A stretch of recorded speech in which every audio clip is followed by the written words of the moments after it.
You seriously need to start making more of an effort, Greta. Maggie, what do you mean?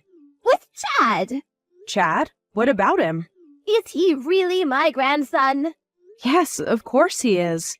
He doesn't even say hello to me when we walk past each other on the street. Not only that, but he won't even look at me. How on earth are you raising that boy for his manners to be this bad? Huh? But when I go out on walks with Chad, he always says hi to the neighbors. He's usually so polite. I'm sorry. Well, you know what? I don't need him. What value is a boy who's all smiles when it comes to a bunch of neighborhood strangers, but can't even say hi to his own grandmother? You may as well have him adopted if this is how he's going to act. Please start taking my reputation into consideration from now on. Do you have any idea how embarrassing it would be if any of the neighbors saw my own grandson ignoring me? Maggie, I told you this before, but my son isn't some tool to boost your reputation. You wait outside the gates after school, snatch him away from his friends, and force him to carry your bags. You never stop talking about how he's going to Harvard and make him spend nearly all his free time with private tutors. Have you ever stopped to consider that maybe he's just avoiding you because he doesn't like the way you treat him? I've never heard such cheek. How dare you speak to your mother-in-law like that? Believe me, I want him to like his grandma too. But if you insist on continuing to treat him like this, I seriously doubt he ever will. Are you saying I'm at fault here? That's simply not true. I've been around a lot longer than you, young lady, which means I know a damn sight more about the world than you do. The problem here is your parenting, plain and simple. If you were teaching him the proper manners, this wouldn't be happening. The first step is to acknowledge your flaws as flaws, Greta. You'll never make any progress if you carry on living in denial. Right. Sorry. Anyway, do you have a date for the birth yet? Huh? Graham told me. He told me you're pregnant again. Why didn't you tell me first? To think you'd keep your own mother-in-law in the dark. Sorry, I've been so busy lately, I've barely had time to think. Oh, this is what I mean when I talk about your flaws. You really should be working on improving this aspect of your personality. Let me make one thing clear. You absolutely will be giving birth to a girl this time. I won't forgive you if you give me another boy. You won't forgive me? That's totally out of my control. Yes, I won't forgive you. I think you know why, too. What do you plan on doing if you pop out another rude, disrespectful brat like Chad? What this family needs is some brightness and warmth. All you've done is provide us with misery so far. I know you can do this, Greta, so don't let me down, okay? By the way, if it is a girl, I will be naming her. Make sure you don't go sticking your nose in and trying to influence my decision, okay? Excuse me? You'll be naming my daughter? Of course. I've dreamed of having a little granddaughter for so long now. But me and my ex-husband got divorced very quickly and Graham is my only child. But remember, as his wife, you are technically my daughter, so you're obliged to defer to me on naming rights. So basically I should just keep my mouth shut while you pick my daughter's name for me? Exactly. See, you get it. Perhaps you're more intelligent than I thought. You can't be serious. Surely a child's parents should be the ones who decide on a name. A mother-in-law's word is absolute. If you won't acknowledge that simple principle, you're not even doing the bare minimum required for me and you to have a positive relationship. I suggest you think long and hard, young lady. Anyway, this isn't a discussion. What I say is final. Make sure you take Graham with you every time you go to the hospital for a scan. Since you can't be trusted to communicate with me properly, you can take my son with you. I want to know whether it's a boy or girl as soon as you two get the news. Do I make myself clear? It's a boy, isn't it? Yes. You really are the most useless wife of all time. How many times did I tell you to give us a girl? Graham is sick and tired of you too. Maggie, listen to me. Whether my child is a girl or a boy makes no difference to me. I'll love it all the same regardless of gender. But seeing my husband screaming and shouting like that at the hospital today was honestly terrifying. Graham was shouting. Yes, stuff like, "Why isn't it a girl?" and "Do something about this, you useless quack of a doctor." Then he grabbed the doctor by the scruff of the neck. When he was done giving the staff what for, he turned on me, yelling in my face till he had nothing left to yell. Then he just went home on his own. Why the hell is a child's gender so important in the first place? I don't know what to do anymore. Graham's supposed to be the one I can rely on the most in the world, but I feel like I barely recognized him anymore. Please, will you talk to him for me? Not a chance. Huh? Oh, what do you mean, huh? As far as I'm concerned, Graham did nothing wrong. We've been telling you we want to have a daughter since forever. And what did you go and do in spite of that? We also made it very clear to the doctor from day one. Not just that, but I've been phoning him every day ever since just to make sure he got the message. You did what? You phoned the hospital every single day? Of course I did. The incompetence astounds me. To think we went out of our way to make sure both of you had ample warning and still managed to fail in your duties. You should be ashamed of yourselves. He's a hack, and he deserves to have his license revoked. Isn't it only natural that someone so bad at their job should be yelled at? My son did nothing wrong. Hospitals are ultimately businesses after all. Why the hell do they exist in the first place if not to meet customers' needs?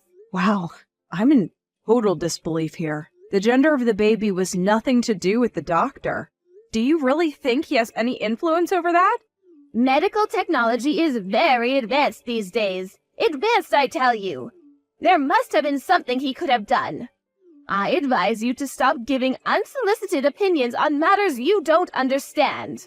But wow, Greta, seriously, another boy? Oh, Lord, give me strength. At least tell me you're having him aborted. My God, what's wrong with you? I'd never do that.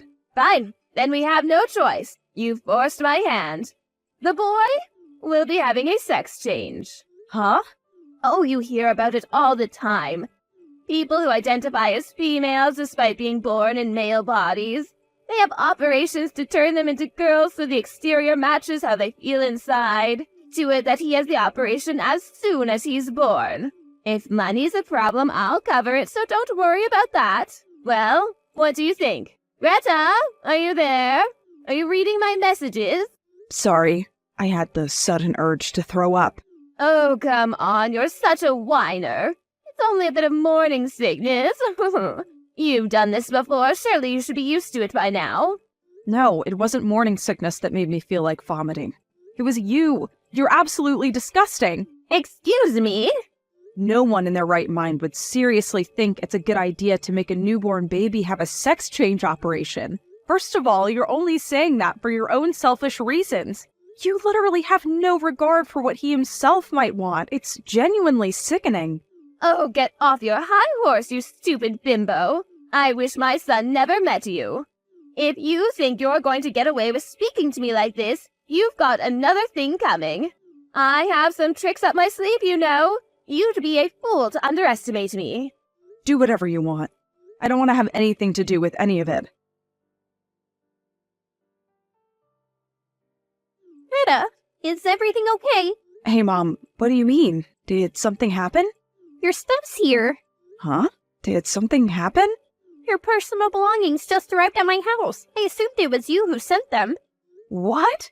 What? You mean it wasn't? You didn't know anything about this. No, it's the first I've heard of it. I'm at work today. When you say my personal belongings, what exactly do you mean? A moving company showed up with about 10 cardboard boxes full of your stuff. They're labeled stuff like clothing, furniture, accessories, you know, everyday items. What the? Don't you have any idea who could have done this? Couldn't be. Wait, how are things between you and Graham? Are you two getting along? Mom, can I come stay with you at your place today? I have the next 2 days off work. Of course. That's fine, darling. If you want to talk about something, I'm here, okay? Greta, did your belongings arrive at your mother's house yet? I knew it. It was you. Aren't I just the worst? But really, what did you expect? Graham's got my back on this one. He agreed it was the right thing to do. The divorce papers should be arriving by post tomorrow, so make sure you get them signed and submitted ASAP. Divorce? That's something for me and my husband to decide in private. We haven't even discussed it yet. Surely you can't be serious. Graham's the one who asked me to send them to you in the first place. Don't shoot the messenger. He said he had nothing to say to you, so he asked me to tell you instead. I see. And where do you propose the kids fit into all this? Did you think about that? The kids? Oh, those useless brats. What good are they to us? You can have them. You can raise brat number 2 by yourself as well. My son will be paying the bare minimum he's required to in child support, so don't worry about money. See. Fine. I'll sign the divorce papers immediately and hand them in tomorrow. Well, would you look at that? Look how she changes her tune the moment money is mentioned. Oh, you're so transparent. It looks like you are only getting your grubby mitts on my son's money all this time. Don't make me laugh. I don't want your money. My dad sat next to me right now and he saw all your messages. He told me to cut both of you out of my life immediately. And you know what? I think that's a great idea. So that's what I'm gonna do. He told me he'll be looking out for me financially from now on. Your dad? He was involved in real estate, right? I remember Graham telling me something about him owning a lot of property on the West Coast. He also told me about how, in spite of that, he hasn't helped the two of you out financially even once since you got together. That's because he wanted us to know the hardships of earning money and learn to get by on our own merits. He thought we'd never learn anything if we had everything handed to us on a plate. And I agree. Don't get me wrong. Things were difficult at times, but I feel like I'm a wiser person for it. Anyway, now I'm bringing in a little money on my own, too. With a little financial support from my dad, I'll be absolutely fine if I never received another cent from either of you, and that's what I intend to do. Have it your way. Look at the way you speak about us. Anyone would think me and my son had done something wrong. But there's where you're mistaken. The only one in the wrong here is you. You, the worthless wife who couldn't produce a girl. You had one job. Tell me, Maggie, why are you so obsessed with the gender of your grandchildren? Isn't it obvious? If it's a girl, we could have her take all kinds of lessons from a young age. Singing, dancing, piano, acting. We could raise her into the ultimate superstar actress. Then one day, when she makes it onto the big screen and she's a household name in America, she can buy me a big, luxurious mansion by way of thanks. I saw a similar story on the news just recently, in fact. With Graham's good looks and my high intelligence, she'd have beauty and brains in ample supply. I really think she'd have what it takes to go the distance. But no, those hopes and dreams were dashed against the rocks by this abject failure of a wife. I've had enough.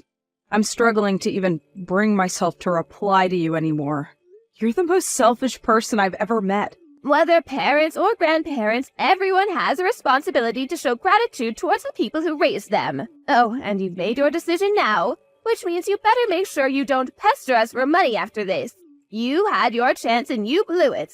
I told you very clearly I don't want your money. With that out of the way, I think we're done here. Never contact me or my family ever again. I want nothing more to do with either of you. That's my line. How fortunate for me and Graham.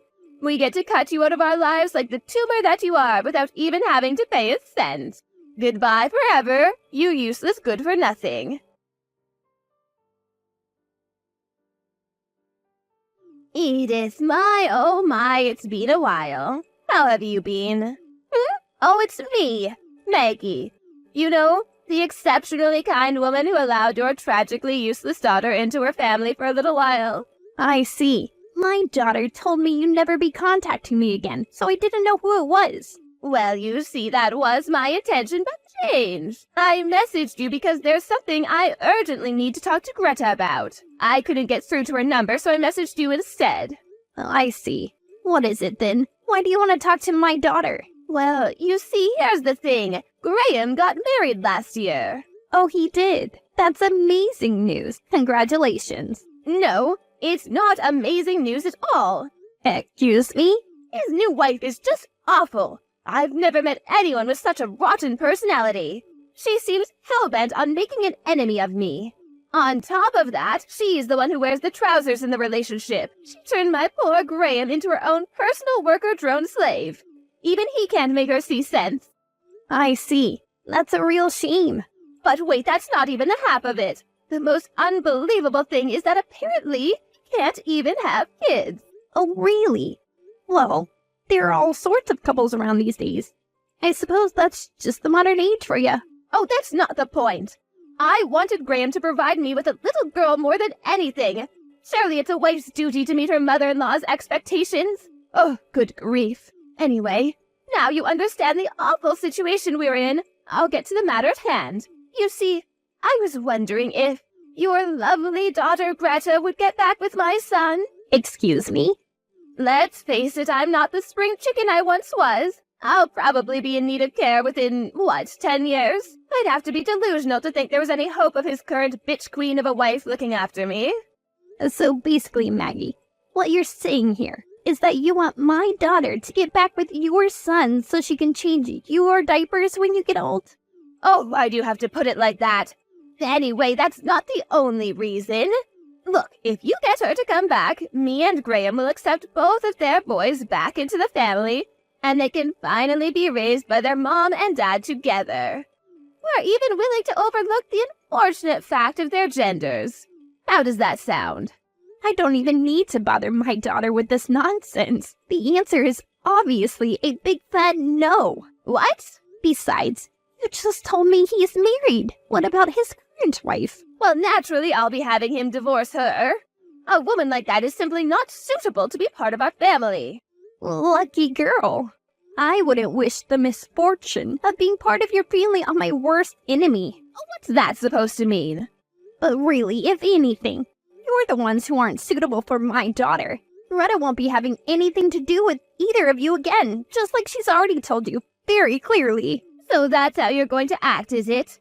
I see the apple didn't fall far from the tree. You're just as bad as her. Your manners are abominable. You're so arrogant. It's about time someone knocked you down a peg. Fine, have it your way. I'm never contacting you again. And don't think I'm bluffing this time, I mean it. Wow. Really? Thank you so much. Oh, what good is a wife who can only produce boys anyway? Good riddance. Oh yeah, one last thing before you go. It's about the baby. Her name's Angelica. WTF? Like Greta came up with it all by herself. You know, because that's what parents do. Isn't it just beautiful? Wait, what? Just wait, can you confirm something for me? Sure. You're talking about the baby that was born just after the divorce, aren't you? That was a boy, wasn't it? Nope, girl. What? Oh no, don't tell me you didn't know. Obviously I didn't know. The doctor himself told me it was a boy. Ah, of course. So get this. It turns out the image on the ultrasound at her first checkup was blurry, which means the doctor got it wrong. He realized his mistake after the third scan. My beautiful granddaughter. She's the biggest bundle of joy you could ever lay eyes on. Chad and her grandpa absolutely dote on her. I don't believe it. That kind of thing actually happened? You're lying. You do realize I can find out whether what you're saying is true very easily, don't you? Just come clean. Let me just stop you there, sweetie. You are absolutely not, under any circumstances, welcome at our house. Okay? I could send you a photo to prove I'm not lying. But actually, you know what? Why do I even need to prove anything to you? You mean nothing to me or my daughter, and really you shouldn't even be speaking to me right now. I'd feel bad for little Angelica to have someone like you even seeing a photo of her, so I'm gonna pass on that one. Don't mess me around, Edith. Is she a girl or not? Yep. Anyways, if you'll excuse me, I have to go and pick the kids up from school. Wait! Huh? Edith, please. Excuse me? I'm being bullied by my new daughter-in-law on a daily basis. I've taken to the bottle. I barely eat or sleep. Please.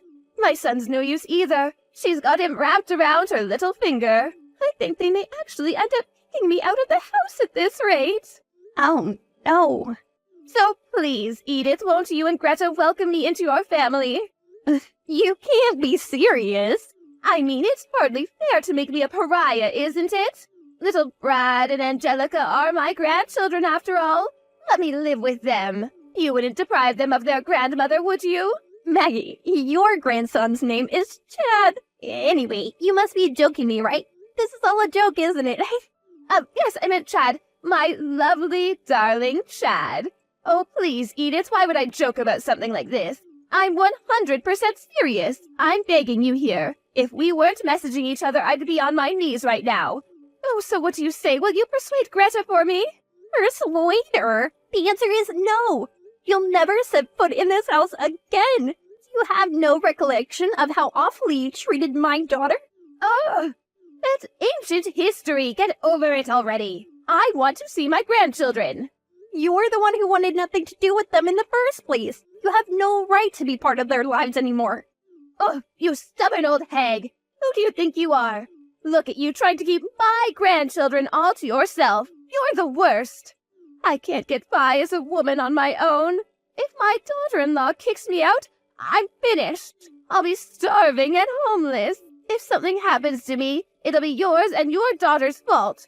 Do you really want that on your conscience? Don't worry, Maggie. You'll be fine. If you can't get by on your own as a woman, I think the solution's actually staring you right in the face. Huh? A sex change. Medical technology is very advanced these days, Maggie. Advanced, I tell ya. Oh, do not screw me around. You better not block me. I'll never forgive you. Are you there? Edith! Later on, my ex-mother-in-law attempted a full frontal assault on our house. Although she didn't get in and eventually gave up and went home when we completely ignored her, we decided it simply wasn't safe for us to continue living there if it meant our whereabouts were being known by such an unhinged lunatic, which is why we decided to move house. This was 2 years ago, and we haven't had any problems since. According to my mom's sources, her worst fears came true. My ex-mother-in-law was indeed given her marching orders by her new daughter-in-law, the ruler of the roost. Word is that she's currently spending her days living alone in a cramped, moldy apartment with a severe cockroach infestation, eating away at her savings and crying herself to sleep. It looks like my ex-husband made a serious miscalculation in choosing a new wife. She's unemployed, doesn't help out with the housework, and her hobbies consist mostly of drinking, gambling, spending his money, and, wait for it, having affairs. To make matters worse for poor Graham, she's super domineering. She not only forces him to work obscene amounts of overtime, but then he has to do all the housework when he gets home. I did once get a desperate message begging me to take him back, replete with groveling apologies and love hearts, but of course, I ignored it. Right now, I'm living happily with my son and daughter, with the support of my parents, who are the kindest people I know. One thing's for sure, life's a lot more peaceful than it was when the terrible two were around.